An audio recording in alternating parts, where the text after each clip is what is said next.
ఆహ్వానించడానికి ముఖ్యమంత్రి, మంత్రులే వెళ్తున్నారంటే మళ్ళీ వాళ్ళ గురించి తెలంగాణ అంటే వచ్చే పరిస్థితి లేదు. ఓ ప్రోటోకాల్‌తోనో, ఒక ఆర్భాటంతోనో లేదంటే ఒక ప్రజల దోచిన డబ్బులతోనో కానుకలిచ్చి, శాలువలతో సత్కరించి పిలిస్తే వస్తారేమో అనుకుంటున్నారు. ఆ ప్రయత్నం చేస్తున్నాం. ఈ రైజింగ్ తెలంగాణ, ఇది ఫాలింగ్ తెలంగాణ అనేది ఈ 2 సంవత్సరాల కాలంలో పూర్తిగా అర్థమైపోయింది.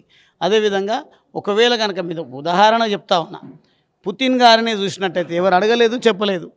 కానీ అమెరికా అధ్యక్షుడిని ఉద్దేశించి వారు మాట్లాడుతున్న విధానం ఏందంటే, అమెరికాకున్న అర్హత ఏంది, భారతదేశానికి ప్రధాని నరేంద్ర మోడీ గారికి లేని అర్హత ఏంది అని చెప్పేసి కంపేర్ చేస్తూ, పోల్చి చూపిస్తూ, అమెరికాకు తీసిపోని విధంగా, ప్రపంచంలో ఏ దేశానికి తీసిపోని విధంగా భారతదేశం విశ్వగురువుగా ఆవిర్భవిస్తుంది అని బ్రాండ్ అంబాసిడర్గా ఈరోజు రష్యా ప్రెసిడెంట్ పుతిన్ అటువంటి వారు మాకు ప్రచారం చేస్తున్నటువంటి మన దేశ ఔన్నత్యాన్ని చాటేటువంటి ప్రయత్నం వాళ్ళు చేస్తూ ఉన్నారు. కానీ తెలంగాణ ఖ్యాతిని మాత్రం దిగజార్చిండు కాబట్టి ఈరోజు రైజింగ్ తెలంగాణ పేరిట ఒక సమ్మిట్ నిర్వహిస్తున్నారు.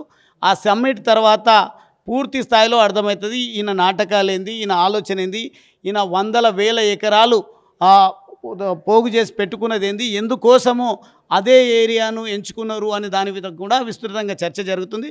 ఒకవేళ చర్చ విస్తృతంగా జరగకపోతే ఈ దుర్మార్గాన్ని ఎండగట్టి చూపించడం కోసం, ప్రజలను కాపాడడం కోసం, తెలంగాణ ఔన్నత్యాన్ని చాటడం కోసం భారతీయ జనతా పార్టీ మా రామచంద్రరావు గారి నాయకత్వంలో దూసుకుపోతుంది. ఖచ్చితంగా ఈ ప్రాంతంలో కాంగ్రెస్ ప్రభుత్వ ఆగడాలను ఎక్కడికక్కడ అంతమొందించి నిజమైనటువంటి పాలన ఏ రకంగా ఉందో, భారతదేశంలో ఎటువంటి పాలన జరుగుతూ ఉందో ఆ పద్ధతిలో తెలంగాణకు కూడా ఆ పాలనను అందించే విధంగా ప్రజలు ఆలోచిస్తున్నారు.